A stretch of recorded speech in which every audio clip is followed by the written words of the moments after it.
Bien, muy buenas noches, bienvenidos, bienvenidas, bienvenidas. ¿Cómo están ustedes? Estamos una vez más aquí en el aire de Radiográfica en el 89.3 MHz de tu dial en www.radiográfica.com.ar, como corresponde, como ya lo sabes. Nos estás escuchando, podés escucharnos también en la... Muy buena la aplicación. ¿Se bajó usted ya la aplicación de Radiográfica? Aún no. ¿Vio? Ahí lo agarré en Orsay. Porque en esta semana de debates y de dejar en evidencia a los demás, yo tenía que dejarlo en evidencia a usted. Claro. Claro, para no ser... Para compensar la ausencia de la otra vez. Por ejemplo, que no vine. Ahí usted me dejó en evidencia. Sí, ya está. Con eso podemos... Pero yo ahí no dejé en evidencia. Muy Estaba flojo. El dato duro, digamos. No había nada que... Muy flojo. Pablo Arcegot con ustedes. Buenas noches, bienvenido, Pablo. ¿Cómo anda, Gustavo? Nico Mogia. En la operación. En la operación técnica. No vamos a hablar de fútbol. No vamos a hablar de fútbol. Le mando un saludo grande a mi amigo Jorge Pardé. Si quiere, no hay problema. Le mando un saludo. Es la primera vez en la historia que veo que echan a un técnico que va puntero. Pero está bien, se lo merecía igual, ¿eh? Está muy bien. Nada, no vamos a hablar de fútbol. Dijimos... Fin de semana importante en la Argentina, con un debate presidencial que no dejó mucho, o por lo menos no dejó nada nuevo. Sí, mal yo que no tengo el celular silenciado, pido disculpas. Un debate, otra vez, un debate muy pensado para las redes, por ejemplo, podemos decir, porque con esto de que... hablen 45 segundos, tengan un minuto para contestar, ¿no? Para traquear y subir a TikTok y a Instagram viene bárbaro para los productores. Uh-huh. No sé si te da mucho tiempo como para profundizar, sobre todo en una elección tan importante como la que se viene en la Argentina. No. Y es un poco lo que veníamos hablando en otras emisiones acerca de cómo uno va tratando de interpelar a aquellos que podrían ser los futuros votantes de cada espacio político, y que tiene que ver también con qué dinámica se implementa en un tiempo donde la red social, donde el contenido de un minuto que dura un short de YouTube o el mismo contenido de Instagram se puede articular para desarrollar algún tipo de idea. Mi impresión es que estamos, como escribimos en ADN Populares, en otro tiempo, estamos en otra lógica desde hace mucho tiempo. Lo que pasa es que quizás esta elección y el resultado del 30% de Javier Milei muestra hasta qué punto es la profundidad no tanto de un fenómeno, sino de, yo diría, una transición. Porque hemos vivido un cambio muy radical desde el 2003 hasta la fecha en cuanto no solamente a la comunicación, a los dispositivos, a las variables de los dispositivos que tenemos como para ir, digamos, construyendo una argumentación, sino también en la forma misma de interpelar al otro o a la otra. Esto es lo que ha cambiado, no tanto el mensaje, sino la forma. Y el mensaje se tiene que adaptar a esa forma. De alguna manera, como bien se decía, el medio es el mensaje muchas veces. Hablando de mensajes, esto es Al Borde del Abismo, estamos en Radiográfica, es una producción de la Cooperativa del Faro. Podés seguirnos en nuestras redes sociales, ¿sí? ADN Populares es nuestro portal de noticias, nuestra agencia de noticias populares, la encontrás en www.adnpopulares.com www.adnpopulares.com. Ahí vas a encontrar todas las noticias día tras día, semana tras semana. Por supuesto, en las redes sociales, en Instagram, en YouTube, en Twitter, en Facebook y en TikTok, somos ADN Populares. El canal de YouTube, ADN Populares TV, ahí vas a encontrar también lo que vamos haciendo. No solo esto que hacemos, no solo Al Borde del Abismo, otras cosas que hacemos desde la Cooperativa del Faro y que vamos compartiendo, coberturas en vivo, otros programas. Está el documental que hemos realizado con Pepo Benítez, con Adriana Sardín, que se llama Mantener Viva la Memoria, que fue... tuvimos el orgullo de que lo de poder proyectarlo en el Festival Internacional de Cine Político que se realizó este año aquí en la Argentina. Digo, ahí podés encontrar un poco el laburo que hacemos. Si te parece, hablamos de mensajes, vamos a escuchar primero el poder de síntesis de Sergio Massa, que te definía a dónde nos quiere llevar la propuesta de Milei y cuál sería el camino en realidad alternativo a eso. Y por otro lado, a Patricia Bullrich hablando de lo que, bueno, de lo que habla Patricia Bullrich, del kirchnerismo. Zimbabue, Ecuador y El Salvador. Eso es lo que te propone Milei. Zimbabue, Ecuador y El Salvador. La verdad es que la Argentina tiene que entrar en un proceso de desarrollo. Gasoductos, venta de energía al mundo, exportación de valor agregado, son el camino para acumular reservas y fortalecer nuestra moneda. Poner la bandera de otro país en las Malvinas o en el Banco Central, como plantea este señor, es simplemente renunciar a la sangre de nuestros caídos y renunciar a la soberanía para el desarrollo de nuestras empresas. El destino de las pymes está condenado si este señor gobierna la Argentina. Hace 20 años damos la batalla contra el kirchnerismo, que tanto dolor te trajo. Cada vez que ellos dijeron vamos por todos, nosotros pusimos el pecho. Hoy estamos frente a la batalla final. Pero para transformar la Argentina no alcanza solo ganarle en las urnas. Hace falta generar cambios profundos y verdaderos, que duren, porque siempre están amenazando. Por eso la única forma de hacerlo es con coraje, con poder político. Y hoy nosotros tenemos poder político propio, con gobernadores, con intendentes, con mayorías en el Congreso y con ustedes, la gente.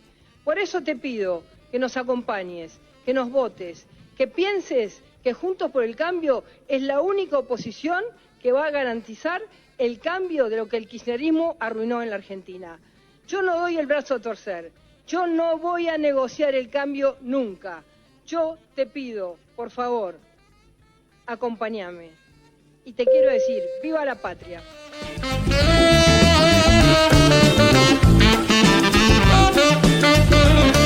Bueno, ¿qué le pareció, Segot? Me parece que un poco fue la contestación a esta medida económica que propone Javier Milei acerca de la dolarización por parte del candidato de la Unidad, que de alguna manera lo que hace es poner 3 modelos de referencia para mostrar el daño que eso provoca en términos prácticos, porque nosotros lo objetamos desde un punto de vista teórico, desde lo práctico también, porque lo que hace es congelar la foto que hay en ese momento acerca de la distribución del ingreso, y además porque reduciría drásticamente el poder adquisitivo. Digamos, no hay una paridad, no es que $3.000 se convierten, 3.000 pesos en $3.000, ni por ejemplo un salario promedio, digamos, lo que yo tengo conocimiento del sector salud, 200.000, 250.000 no se transforma en $250.000.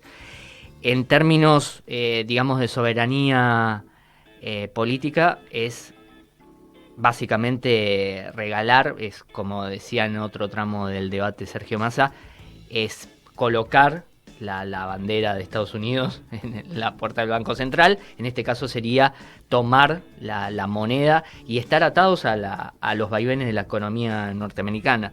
Y por el otro lado el discurso de Patricia Bullrich, que un poco también es como la contrapartida de algo que nosotros hablábamos en la emisión anterior, acerca de, quizás de manera transversal, porque lo que yo decía era un poco la forma, una crítica al corporativismo, tanto en los sectores políticos como en la militancia. Yo había estirado digamos, el razonamiento hacia la militancia de base, pero un poco anexado a eso también está la cuestión del tiempo y de la nostalgia.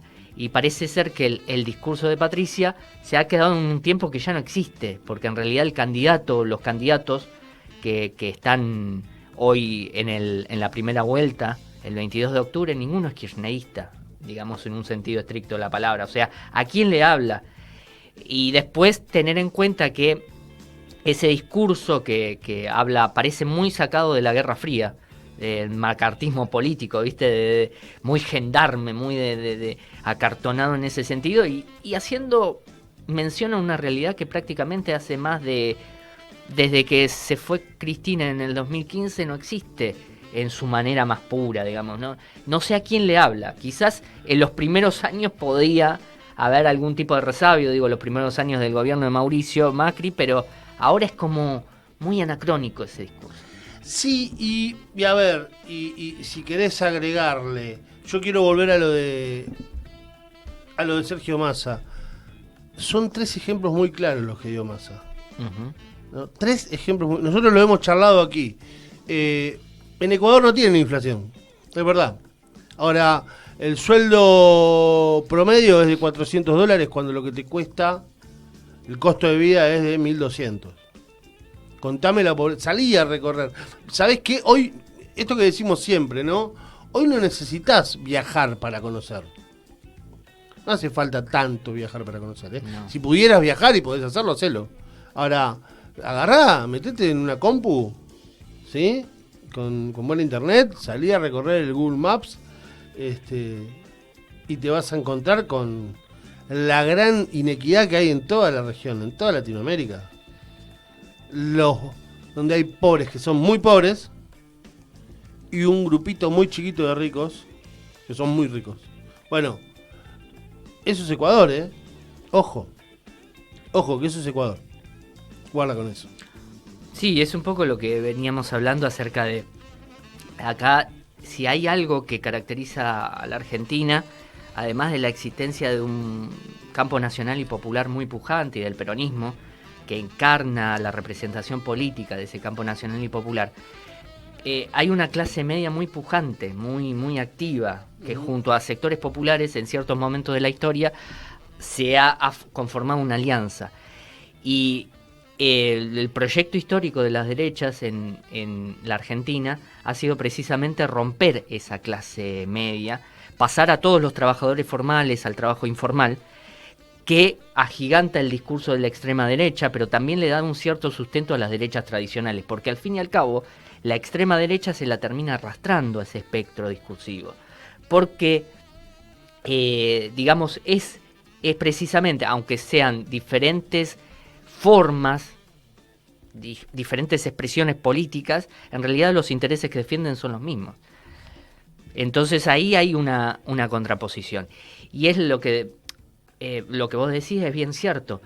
Congela una imagen del poder adquisitivo que tenías en ese momento, y por el otro lado, si vos ves todas las naciones latinoamericanas, tienen una gran desigualdad social, donde esa clase media no existe casi, y donde la representación política está aniquilada, porque no hay una capacidad de poder sostener las demandas de los sectores de clase media, porque prácticamente no los hay. Hay una gran desigualdad, hay sectores muy ricos y sectores prácticamente en la pobreza que tienen algunos referentes políticos, digamos, en los barrios marginales, pero que no logran canalizar en una fuerza política como acá sucede.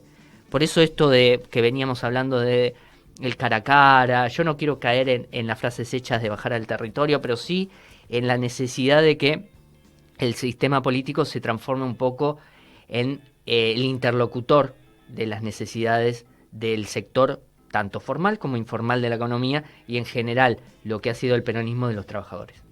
Tenemos puntos que entendemos son salientes de este debate presidencial, de este primer debate, porque recordemos que el debate se divide en 2. Primero este pasado domingo ahí en San Luis, y el próximo domingo acá en la Facultad de Derecho, ¿sí? Uh-huh. Se va a hacer la segunda parte del debate presidencial. Esperemos que deje algunas cositas más. Después vamos a hacer el análisis pormenorizado por ahí de cómo vimos a cada uno de los candidatos, eso para el cierre, para las conclusiones, pero ahora escuchemos un poquito más a Bullrich, escuchemos una vez más a Milei y su negacionismo crónico. Dale. Señora Bullrich, ya 2 veces escapó la respuesta de cómo frenar la inflación y contesta la zaraza Plan Integral. Acá la pregunta es, qué va a hacer con las LELIQs, que es emisión monetaria futura. O sea, le doy otra oportunidad a ver si ahora la contesta. Mire, Milei, usted no me va a decir lo que yo tengo que decir. Yo voy a decir lo que creo que el país necesita. El país necesita equilibrio fiscal. Y hoy Massa está gastando de más, está generando déficit. El país necesita esa solidez para terminar con la inflación.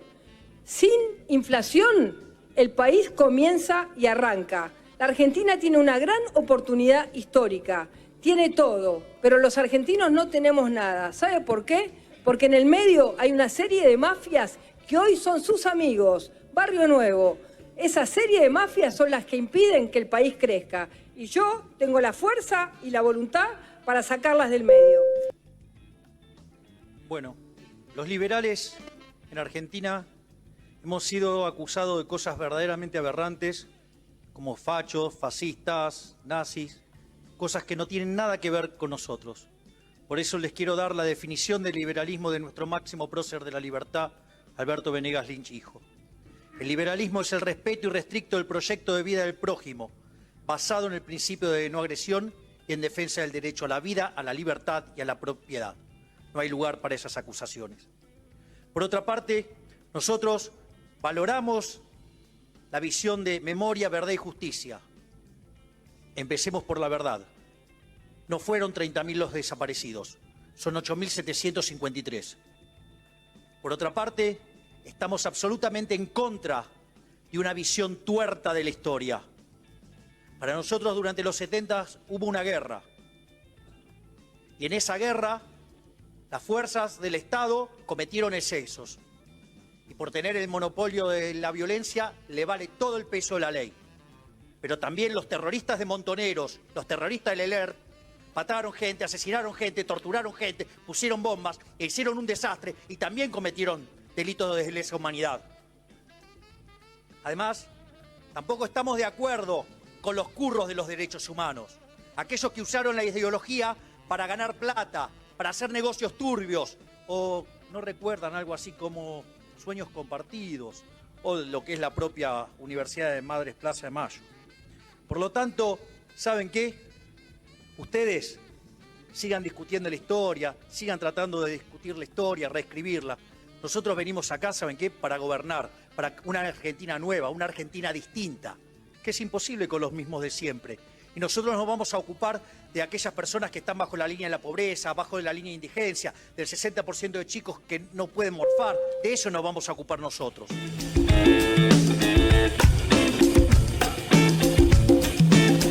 A mí en realidad me preocupa mucho de lo que se va a ocupar Milei en caso de ser presidente. Hay que decirlo. Uno ha intentado hasta ahora marcar las diferencias, pero siendo respetuoso. La verdad que cada vez se hace más difícil. Pero primero escuchábamos a Bullrich contestándole a Milei. Bullrich muy floja, ¿no? Dijo que estaba muy engripada y que bueno, estaba muy engripada. Esa fue básicamente la excusa. Sí, yo estaba engripado también la semana pasada y banqué un programa solo, pero se supone que una dirigente política puede hacerlo mucho mejor que yo, muchísimo, entonces no es excusa. Pero fuera de eso, a mí me causaba mucha gracia porque cuando dice plan integral, se me vino a la memoria la imagen de plan dental. Plan dental, Sí. diciendo, viste, sí. Como esa, porque en realidad uno cuando ella habla de economía no entiendo nada. ¿Puedo hacerte dos aportes a eso? Sí. Coincido con la imagen del plan dental. El problema no es tanto que Bullrich no sepa explicar su plan económico. Ese es uno de los problemas. Sí. El siguiente problema, y ese sí te lo contó, es que está Melconian va a ser su ministro de Economía en caso de que Patricia Bullrich sea presidenta de la República. Sí. Melconian, el mismo que era funcionario en el año 81 del Banco Nación, del Banco Central, cuando se estatizó la deuda pública, la deuda privada de las empresas, se estatizó, es decir, hoy los que critican al Estado y que quieren un Estado reducido a su mínima expresión, son los que en aquel momento pidieron y reclamaron un Estado gigante que se haga cargo de sus deudas. Y la estamos pagando entre todos. Como le gusta decir a la chica que alguien le dijo que es graciosa, aunque no lo es, que está en TN, ¿viste? Con la tuya, contribuyente. Bueno, esa es con la tuya, contribuyente. Nosotros todavía estamos pagando esa deuda que se estatizó en el 81. El mismo Melconian, que fue parte de los equipos económicos de Felipe Domingo Cavallo en los 90, donde también se blindó y se estatizó deuda, que hoy seguimos pagando, con la tuya, contribuyente, que le gusta tanto a esa chica de TN que se cree que es humorista por hablar o decirlo de manera graciosa y hablando rápido. Uh-huh. ¿No? Habría que mandarla a hacer un curso de stand-upero. Pero bueno, ese es otro tema. Haz lo tuyo. Sí, es como, claro, haz lo tuyo, Bart. Sí, exacto. Sí. No, igual el hecho es muy evidente que ahí quedó como un vacío. Esto que hablábamos, sí. a qué interlocutor busca Patricia Bullrich. Entonces no puede, porque en realidad lo que buscaba era esa extrema. La disputa por los votos estaba ahí, ver quién se llevaba la extrema entre Patricia Bullrich y Javier Milei. El problema con el recorrido de la retórica y el discurso en general de Patricia es esto, es este anacronismo conceptual que apunta a un lugar que ya no existe.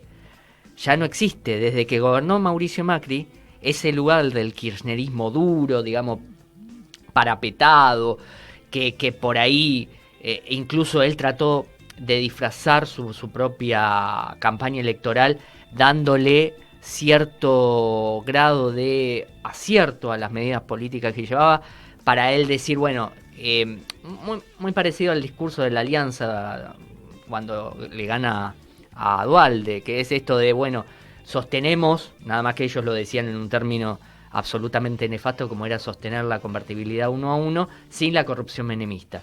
Acá Mauricio Macri lo que decía era, sostenemos las políticas del kirchnerismo, fútbol para todos, lo que era toda la inversión en educación, en ciencia y tecnología, todo lo que había sido virtuoso en esa etapa lo sostenemos, pero sin los casos de corrupción, con otros modales, con otras formas, sin todo aquello que desde la lógica del sentido común se había construido durante tantos años en los medios de comunicación dominantes. Ahora, ella apunta a ese discurso que ya no existe más, porque en el medio pasó Juntos por el Cambio, con una gestión desastrosa que termina siendo echada en las PASO del 2019. Y después pasó el gobierno de Alberto Fernández, un Alberto Fernández que no es kirchnerista tampoco, que incluso hasta él, antes de utilizar la base del Frente de Todos, que era kirchnerista, que sigue siendo y lo va a hacer durante hasta el fin de los tiempos, él se definía de otra forma, nunca fue afín a los modos de conducción de Cristina, pero no era afín a los modos de conducción de Néstor. O sea, ahí no hay pileta por donde nadar por parte de Patricia. No, pero además hay un problema con ese discurso. ¿Qué piensa hacer? Cuando Patricia Bullrich escuchábamos antes de empezar el programa, eso de terminar con el kirchnerismo. Ahora, ¿qué piensa hacer con los kirchneristas? Es que no hay una contestación a eso. O sea, ¿qué piensa hacer con los kirchneristas? ¿Los va a erradicar, los va a exiliar, los va a meter presos, los va a expulsar del país? ¿Qué piensa hacer con los kirchneristas? Digo, Milei, Bullrich, los que te hacen campaña diciendo... Yo no lo escucho a Sergio Massa diciendo... Y todos sabemos que uno no es... que uno ejerce esta profesión desde la subjetividad, no de la objetividad, desde la subjetividad. Uh-huh. Entonces digo, no es que uno quiera poner de manifiesto o darle un valor que no tenga el hecho de que Sergio Massa no diga quiero terminar con los votantes. Yo no escuché a ningún dirigente del kirchnerismo, del peronismo, del Campo Nacional y Popular, de la izquierda incluso, decir queremos terminar con los macristas. Uh-huh. Porque y siempre nunca falta el distraído que te dice pero yo conozco el primo de un amigo de mi vecina, escuchó a una señora comprando en el almacén de la vuelta de mi casa que dijo que le habían contado que un pibe de la Campo le había dicho que no quería más macrismo en la Argentina. No quería más macristas en la Argentina. Estamos hablando de dirigentes. La responsabilidad, vamos a hablar algo al final, no nos vamos a hacer los distraídos con lo de Insaurralde, ¿eh? No nos vamos a hacer los distraídos con lo de Insaurralde. Tenemos un videíto de don Antonio Cafiero que explica la importancia de que entiendan los dirigentes políticos y los militantes políticos que a partir de que eligen esta profesión dejan de tener vida privada y su vida pasa a ser pública. Y que hay que ser consecuente y hacerse cargo de lo que uno después hace, ¿no? Pero más allá de esto, digo, lo preocupante es eso. Y ahí vamos a Milei. Ya lo hemos hablado aquí. En Alemania, un país al que le gusta recurrir a muchos de la derecha como ejemplo de orden, de producción, de modelo, de país, el negacionismo está penado por la ley. Vos no podés negar ni las víctimas, ni el hecho de que existió, ni querer justificarlo. Digo, Milei no nos vamos a cansar de repetirlo. Lo vamos a repetir hasta el hartazgo. Milei lo que hizo el otro día es negacionismo expreso. Milei arrancó victimizando a los libertarios, a su sector político. Nos dicen fascistas, fachos, que alguien debería explicarle que es lo mismo. Le faltó decir, nos dicen nazistas, ¿no? Digo, porque, qué sé yo. Nazis del Partido Nacional Socialista. Claro, Alemán. sí. Digo, es lo mismo. Digo, nos insultan diciendo esto y termina en su alocución, no parafraseando, utilizando exactamente las mismas palabras con las que Macera justificó el genocidio. Y él termina justificando un genocidio en la Argentina. Entonces, y cierra diciendo, sigan ustedes queriendo discutir la historia. No, Milei, ustedes discuten la historia cada vez que vuelven sobre el tema de no fueron 30.000, de fue una guerra, de la teoría de los dos demonios. Son ustedes los que no aceptan. Y hay que decir algunas cuestiones. No hay lesa humanidad en los crímenes de las organizaciones armadas. No, porque no detentan el poder del Estado. Está bien, y vivíamos en otro país. Un país, habría que recordarle a Milei, que desde 1930 hasta 1984 tuvo fuerzas armadas que hicieron lo que jamás deberían hacer, que es levantar las armas contra el pueblo. Arrancando con el golpe a Irigoyen de 1930, legalizado por la alta sociedad, ¿sí? Pasando por el bombardeo a la Plaza de Mayo donde murieron civiles de 1955. ¿Sí? Entonces, contemos toda la historia, ya que tanto les gusta hablar de la historia completa, contemos toda la historia completa. Y además, recordarle a Milei, a Villarroel y a todos los libertarios y la derecha que quiere discutir esto, que, y vamos a la tanda, Nico, porque sé que estamos pasados, que a los integrantes de las fuerzas armadas, guerrilleras, de las fuerzas de las organizaciones guerrilleras, se los tiró vivos al mar desde un avión, se los torturó, se los picanteó, se los secuestró, se les robó los niños, se les robó los bienes, ¿no? Sí. Pero no tuvieron derecho a un juicio justo. Pero ustedes tuvieron el poder para juzgarlos, detenerlos y juzgarlos como se jugó a los militares. No lo hicieron. Eligieron utilizar la fuerza del Estado para secuestrar, torturar, violar, matar, robar identidad y robar dinero y empresas y propiedades. Y si no, que alguna vez se decidan a juzgar papel prensa y explicar papel prensa.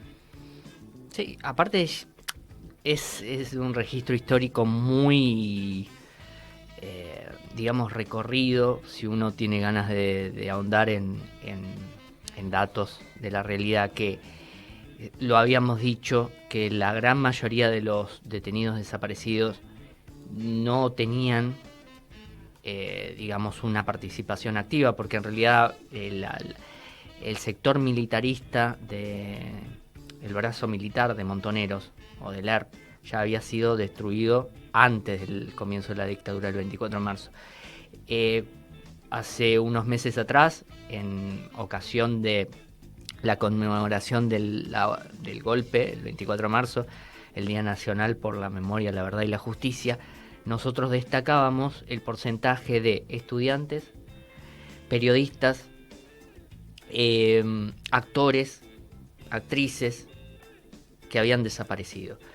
Y hacíamos mención que el grado más alto porcentual que podíamos encontrar era de trabajadores y trabajadoras, especialmente de los sectores organizados, o sea, los sindicatos. Esto no era casualidad, no eran gente. Fíjate vos que se utilizó como excusa el atentado individual, las organizaciones guerrilleras que, como vos bien decís, empiezan a surgir después de los atentados a la población civil por parte del ejército en 1955 y el derrocamiento de Perón. Entonces, el origen de la violencia tiene que ver en esos hechos, en la proscripción del peronismo, en una democracia que no era total, no era completa, porque vos no podías elegir a tu partido, a tu representación política, y que después tuvo también como hito los fusilamientos de José León Suárez, donde masacraron, donde asesinaron sin ningún tipo de juicio a gente que estaba pidiendo por el retorno de una democracia que había sido ultrajada. Vamos con la tanda y volvemos con más Al Borde del Abismo, dale. Espacio cedido por la Dirección Nacional Electoral. Cuando las madres y los padres del país pedían a gritos abrir las escuelas, vos en los canales de televisión gritabas que no se abran, nos vamos a contagiar. No te importa la educación. Andá con el voucher a La Puna, donde hay una escuela. Andate al sur del país, a cualquier lugar. No conocés la Argentina. Planteás un modelo que solo puede ser planteado en la ciudad de Buenos Aires. El país es más que la ciudad de Buenos Aires. El voucher lo único que va a lograr es más desigualdad. Nosotros defendemos la escuela pública para todos, la escuela de Sarmiento, con la igualdad de oportunidades. ¿Sabés qué, Bullrich? Barrio Nuevo es casta, y vos sos más casta que Barrio Nuevo. ¿Y sabés qué? Vos hacés mucha pompa de que cambiaste, ¿no? Porque ¿acaso seguís siendo montonera, tirabombas? No, te honrás de cambiar. Bueno, nosotros, ¿sabés qué? Vemos un problema enorme en el mercado laboral. Queremos avanzar hacia un modelo de seguro de desempleo. Queremos avanzar sobre una economía liberal. Y todo lo que quieran cambiar y sumarse a esta revolución liberal para que Argentina sea potencia en 35 años, están bienvenidos. Obviamente, tu partido que se hace alarde de bloquear todo el tiempo, está claro que son parte del fracaso.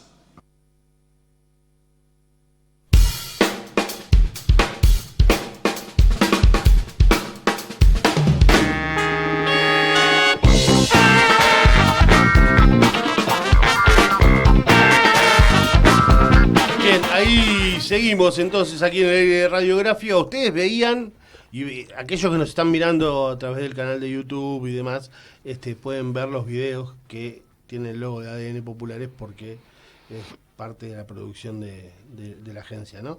Pero muy bueno este segmento, ¿no? Digo, Patricia diciéndole, a vos no te importa la educación, lo de los vouchers es una mentira, lo cual coincido con Patricia Bullrich, aunque... Y por otro lado, Milei le dice, Barrio Nuevo es casta, pero vos sos más casta. Contar también que Milei, no Milei puntualmente, pero Ramiro Marra armó un evento en legislatura con todo el menemato. Desde Domingo Cavallo, pasando por el hermano de Carlos Saúl y algunos funcionarios del gobierno de los 90, no lo ocultan, te lo están diciendo, reaccioná. Lo que te estamos pidiendo es que reacciones, ¿no? Sí, hay una disociación ahí entre lo discursivo y lo que sucede en la realidad. Porque en realidad, y yo creo que la última parte de lo que le dice Milei a Patricia Bullrich pega en la parte neurálgica de cuál es la diferencia entre las dos formas de discursivas y a qué interlocutor intenta llegar.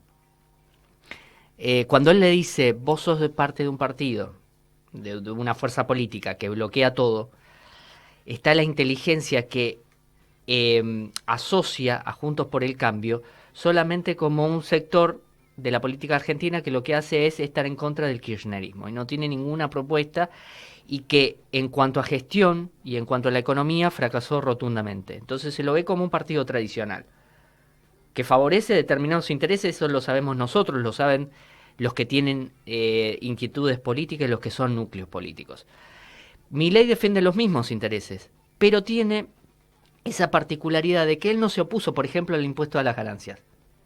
De hecho, apoyó, de hecho dijo que era una medida válida en este contexto. Mientras que Juntos por el Cambio lo único que hace es cualquier cosa que venga emanado del peronismo, lo bloquea parlamentariamente. Entonces me parece que ahí hay un acierto estratégico por parte de Milei. Y el otro es precisamente qué clase de interlocutor ha construido. El interlocutor de Milei es un interlocutor que disocia lo político de lo que uno puede ver en la televisión, y precisamente ahí es donde fue construido Milei, a partir de lo mediático. Sí, claro. No hay un conocimiento político, ¿no? Cuando vos decís, Ramiro Marra invitó a todos los representantes del menemismo más puro y duro, la verdad es que a la gente eso no le genera nada. Ese es el problema. Sí, bueno, pero hoy estamos discutiendo en la Argentina temas que no deberíamos estar discutiendo. ¿Sabés qué es lo que le genera, por ejemplo, esto? Lo que dice Página 12 hoy acerca de Javier Milei, lo que él mismo cuenta, que Juntos por el Cambio armó, junto con una sociedad protectora de animales, un complot para quitarle a sus perritos la tenencia de sus perritos. Estamos discutiendo cosas que son increíbles. Pero ¿verdad? fíjate vos, cuando vos analizás qué es lo que verdaderamente produce el estupor de alguien que podría votar a Javier Milei porque está cansado del sistema político, porque siente que el peronismo no le habló nunca, es precisamente estas cosas. El tema es cómo romper eso, cómo romper. Vamos a estar de acá hasta el 22 de octubre y después también, porque va a haber segunda vuelta, analizando mucho de estas cosas. Digo, ¿qué nos está pasando como sociedad que estamos discutiendo cosas que no deberíamos estar discutiendo? Porque nos hacen retroceder 50 años. ¿Y qué estamos haciendo cuando nos mienten? Digo, no lo vamos a pasar hoy el video, no nos queda mucho tiempo, tenemos que pasar dos videitos más y ya cerrar. Pero Massa le pide a Milei que le pida perdón al Papa, no solo al Papa, a los miles de católicos argentinos que creen en Dios, que son católicos y que no les gusta cuando Milei dice las barbaridades que dice del Papa. Milei, por supuesto, no pide perdón y te miente diciendo, yo eso lo dije cuando no estaba metido en política. Parece, bueno, se metió el sábado en política porque hasta hace una semana lo estaba diciendo. Estaba hablando de barbaridades del Papa Francisco. Pero ¿qué nos pasa a los católicos? ¿Qué les pasa? Digo, no soy parte, ¿sí? Digo, ¿qué les pasa a los católicos, a los cristianos, a los creyentes, a la gente de buena fe, que se permiten pedir la muerte de alguien porque piensa distinto? Y después van a la iglesia a arrodillarse y a rezar. Sea católica, evangélica, mormona, musulmana, una sinagoga, no importa. Digo, ¿qué les está pasando, gente, que borran con el codo lo que escriben con la mano? ¿Cómo puede ser que el odio les genere ese bloqueo, que un señor diga las barbaridades que dice el Papa y se ofendan con aquel que le pide que se disculpe? Uh-huh. ¿Qué les pasa que siendo a los católicos, ahora sí le hablo a los católicos, qué les pasa a los católicos que van todos los domingos a misa, a los practicantes y a los no practicantes pero católicos también, qué les pasa que porque el Papa está a favor de los pobres, ustedes mismos lo tildan de zurdo, comunista o kirchnerista? ¿O acaso Jesús, le pregunto a los creyentes, acaso Jesús nació en cuna de oro y se rodeaba de ricos y poderosos?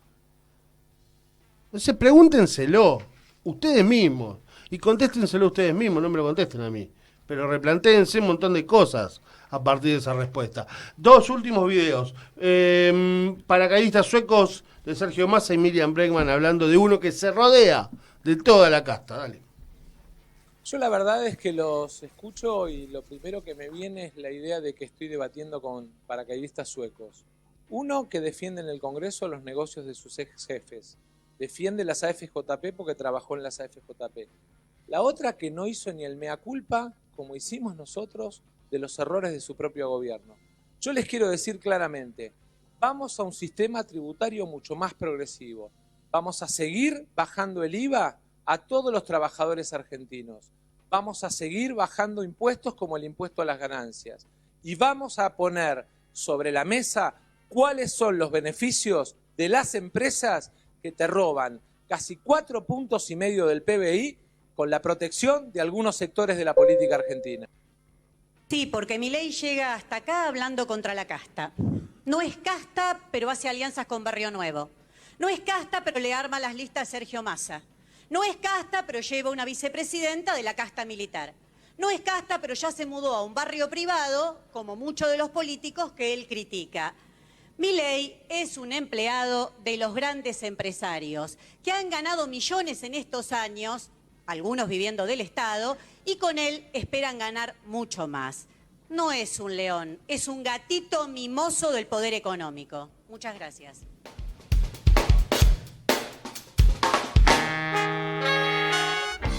Es un gatito mimoso, dijo Miriam Bregman. Estuvo Schiaretti también, pero la síntesis de Schiaretti fue: Córdoba es el paraíso, ya lo hicimos en Córdoba, viva Córdoba y qué bueno que está Córdoba.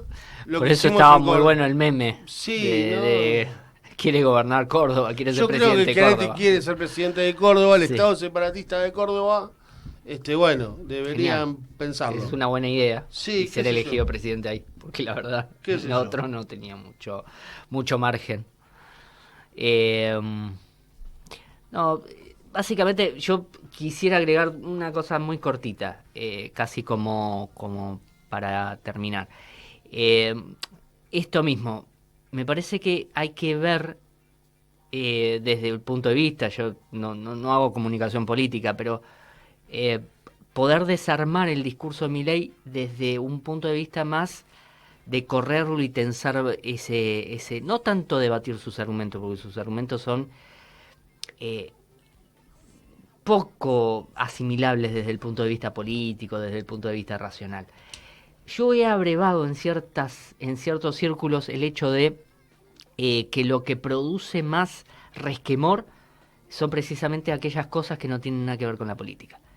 Y yo creo que su base de votantes se le puede entrar por ahí, por cosas que tienen más que ver con su vida privada, con la escandalización que produce estas cosas que tiene de irse de mambo. Me parece que por ahí, que la diatriba política, el concepto político a sus votantes no les llega porque no tienen conocimiento. No tienen un conocimiento ni de estas referencias del menemismo, ni tampoco de política. Hay un cierto, por ahí la imagen puede captar, la imagen de Caballo alabándolo, pero hasta por ahí nomás. Me parece que hay que correrlo, hay que tensar ese discurso, hay que extremarlo cada vez más y llevarlo al absurdo. Siempre siendo muy respetuoso de lo que opinen sus votantes, escucharlos. Claro, por eso a Javier Milei sobre todo. A él. No nos queda más tiempo, nos tenemos que ir. Nico Moji ha estado en la operación técnica. Hemos estado aquí en Radiográfica, muy felices como siempre de poder estar aquí, pese a que estamos al borde del abismo. Estamos al borde del abismo. No nos vamos a cansar de decirlo. Ojo, porque hay muchos que te están ofreciendo dar un paso al frente. Ojo, nos gustaría un debate más largo. Nos gustaría un debate donde se puedan abordar con mucha más profundidad los problemas acuciantes que tiene la Argentina y que sabemos que los tienen. Noté que hubo un candidato que intentó hablar de eso y que hizo una propuesta. Noté que hubo candidatos que criticaron y se dedicaron a chicanas. Otro que habló de Córdoba y que Miriam Bregman defendió la postura de la izquierda. Habría que preguntarle alguna vez a esa izquierda si esta vez sí se va a hacer cargo de lo que puede llegar a significar en segunda vuelta no definir, pararse frente al riesgo, ¿no? Digo, mirar para otro lado me parece que esta vuelta no va a ser una solución para Miriam Bregman. Yo entiendo que hoy necesita disputar votos con un sector, pero guarda, porque Massa fue una pregunta muy importante. Dijo, ¿de verdad te da lo mismo que gobernemos nosotros o que gobiernen Milei o Patricia Bullrich? No es lo mismo, no es lo mismo. Y ojalá que la izquierda esta vuelta lo piense. Nos vamos, no nos queda más tiempo, lamentablemente. Nos encontramos el martes que viene a las 21 horas aquí en Radiografía con más Al Borde del Abismo.